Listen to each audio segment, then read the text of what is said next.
All right, so the first thing you're gonna do is chain 20. It doesn't have to be 20, and I use, this is a G size. You can do an H or I, something in that area. It kind of depends on how tight you crochet in general, but chain about 40. This is gonna be the diagonal of your pot holder, so adjust it to whatever size you want it to be. I think 40 is a good size. So once you've chained 40, or however many you wanna do, then you're gonna turn around and go back and chain down the length of the pot holder, well, the chain. You're going to single crochet down the original chain, if that makes sense. So just turn around, single crochet down your first chain. Okay, now once you're getting down to the end,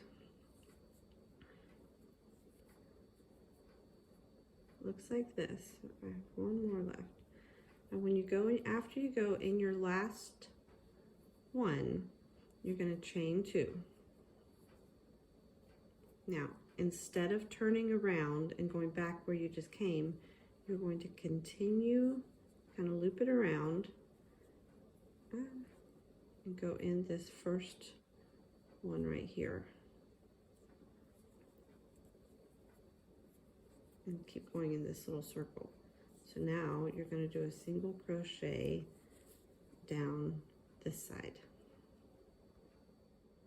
All right, so now we're getting to the end of this row, and it can be a little bit tricky to see exactly where to go, but you want to get to the end of it. And now you're going to chain 1. And instead of reversing and going back, we're going to do the same thing. We're going to go over here and just keep going around in that circle. So now I'm going to go single crochet down this side here. All right, so now I'm getting to the end here, and we're not going to chain any extras now. We're just going to keep going around in a circle. And that's it for the whole rest of the pot holder.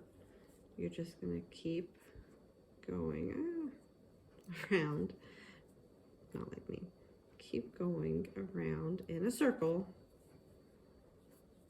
until you have the pot holder you want. And I'll show you what that looks like in a little bit.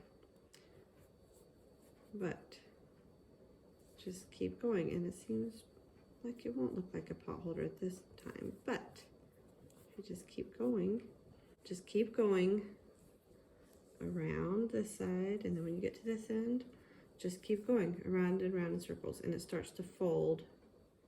It'll start to fold. You'll kind of get an idea of what it'll look like in the end. Just a little update. So this is what it's starting to look like. You can see the little fold down here.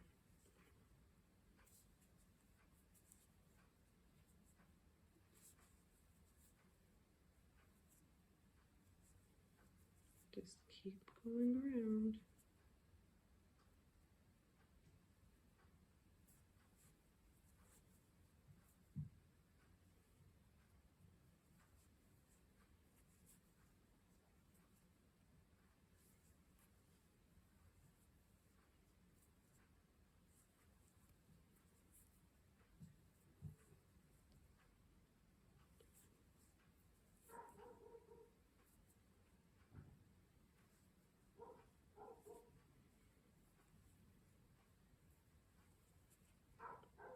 Keep going.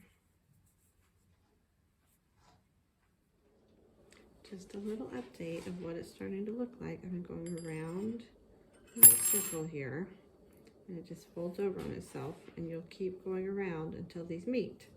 So that's kind of an idea of what the finished product size is going to be. So If you want it to be bigger, then obviously you would do more than 40 in your original chain. If you want it smaller, do less. If you are wanting to make a pair, just make sure you remember what number you did so that you can make the second the same size. All right, so once you've gone all the way around, then what you're left with is a pot holder. Now be careful when you get it in, because it can be easy to make a rectangle because you're like, oh, that's good, and then you end up folding it like right here, and that's no good because then you have a triangle, rectangle. Anyway, so as soon as you get your whole thing like this, then you're gonna, where'd my thing go? You're gonna come here to the end, so you want this to be on the end. I might go one more in actually. One more in, and then you're gonna chain, single chain, however many long you want. This is gonna be your loop for your handle, so it doesn't really matter how many. I'm not even counting, but just whenever you get done, it'll be your loop. A little longer than that.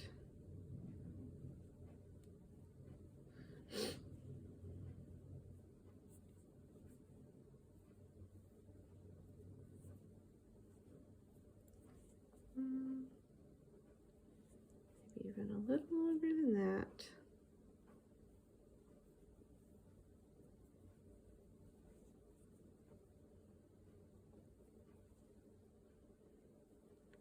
All right, I think that's good. So then you're gonna want to pull, we want enough yarn left over to sew this closed. So I pull out a good bit more to make sure I have enough, and then cut it, because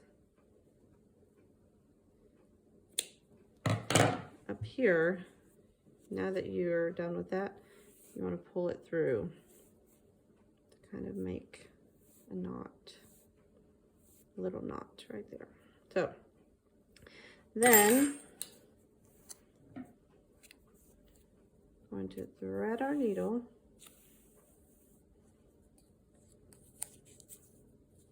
So I thread my needle anyway. Nice big yarn needle. And then you just start going down through here. Make that a little bit closer to that first knot.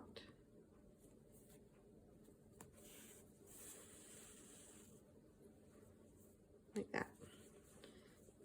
And then you just want to sew it, and every now and then I'll put it all the way through the back. You can just sew these together, but then it'll kind of like, you'll be able to pull it apart. I don't like that, so I put it through all the way to the back, and you won't be able to tell really. And also at this point you do have an option. I always make mine this way.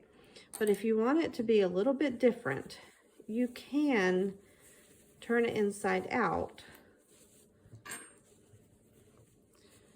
and sew it that way. And it just kind of gives it a little bit of a different look. Like I said, I make mine the other way, but you can make it either way that you want. It's just a personal preference thing. So get that back and then sew this up. Just a little bit to see what I'm doing. I just take the smallest little bit here.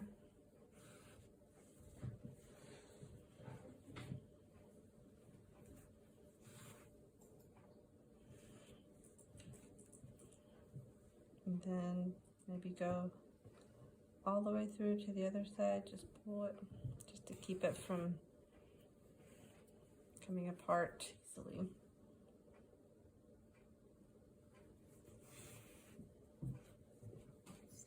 So once I got to the end up here, then I just went through and like wove it in and pulled it out here. And then I'll pull it slightly tighter and cut that off. And then that one, and then I'll go over here and kind of pull this through a few times to get it tucked away. And that's it. I gotta tuck that away. That's it, all done. Yay. I usually have a more variegated yarn And you can't see these holes as well, but they'll go away.